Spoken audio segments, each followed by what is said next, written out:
Hello and welcome back, my friends, to another exciting day. And today brings Empires and Puzzles' brand new seasonal event, the brand new portal, and quite a few different heroes, as well as a brand new costume for Cupid. So we're going to get right into this. We're going to look at these new heroes. We're going to decide what we think of them. And as always, I will be doing a separate review video for each. So if you're looking to get all three in one shot, that's not really my thing. You're going to have to look them up separately, but I do think it's easier for people who want to look at this stuff later. So let's go ahead and get into it. First things first, we'll start with number one on the list here in the portal. It will be Vernon. Okay, Vernon. He does look interesting. Looks like he is going to be a green fighter. I would not have guessed fighter based off his picture, but regardless, I do like the fighter class quite a bit.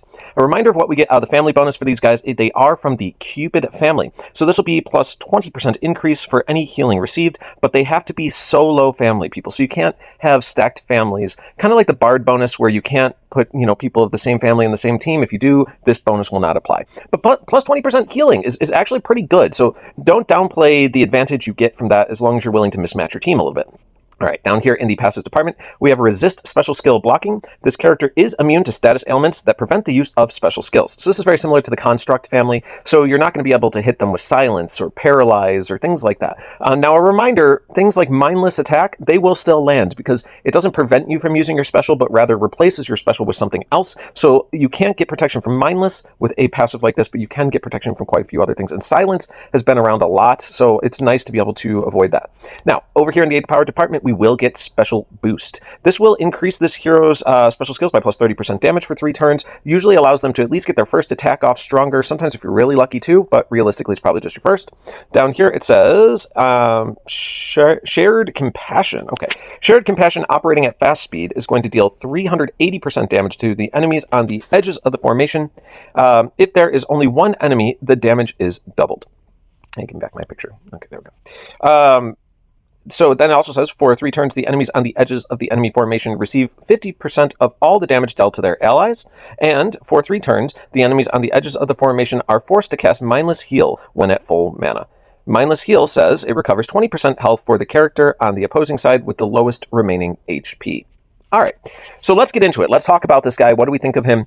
I want to start out by saying, I think this guy's really good. Like, I think they've really stepped up their game with some of these seasonals that they're releasing, because they used to kind of be a step below some of the other new characters, and maybe they still are, but the step is much less below. I think we're getting much more robust specials, maybe not quite as high a damage percentage as some of the other new characters released, but their stats are on par, their abilities are pretty cool, so seasonals have gotten a lot better, and I do appreciate that. Now, let's get into this guy specifically.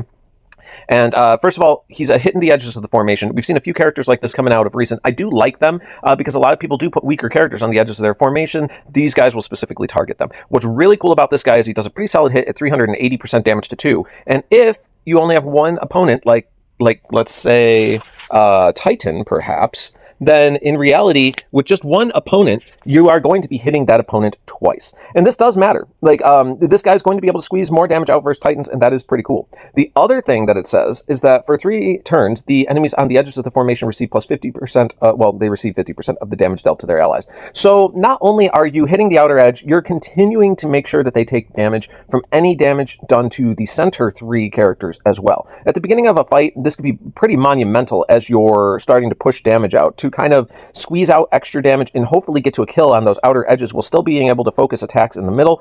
I think that is a very cool way to go. And if that's not enough, he is also going to be putting a crowd control of sorts on the outer edges to ensure that if their specials do come up, they're going to have Mindless Heal on them, and instead of casting their special, they're going to heal your lowest remaining character for 20% health when they cast their special. This guy is giving you a heck of a lot of value in a tiny little package. Do not underestimate what this guy can do for you, and I think a lot of people will end up using him because his utility is awesome, his damage is on point. I think that he is going to be a great addition to anyone's team. So on a scale of 1 to 10, where do I rate this guy? Oh gosh. Man, I am so tempted to say a 9. Like, I think this guy's really, really good, but I feel like maybe I'm just excited because he's new and like a pretty cool seasonal. Maybe he's only an 8. But my gut instinct tells me with the way that he crowd controls, the way that he's sharing additional damage to the outer edge, the way that he's operating at fast speed, and the fact that he's a fighter that can resurrect if he dies on top of everything else. I mean, geez Louise, this guy he's good. Like, he's just, all right. So I guess I'll go with my gut feeling. I'll give this guy a 9. I think he's really cool, and I think he will help a lot of rosters. I'm not looking forward to going up against him because it means I'm going to have to put extra care as to who I put in the outer edges to fight a character like this, or he's going to ruin my entire plan. So pretty cool guy. Definitely like him. Let's move on to our other 2 videos. And again, if you like what I do, there's a little button bottom right. Just click that. You can find me easier in the future. And if you are looking for these other Valentine's heroes, I will be doing separate videos for them. So just keep your eye out for those, and we'll go from there. Thanks so much, everyone. We'll see you next time.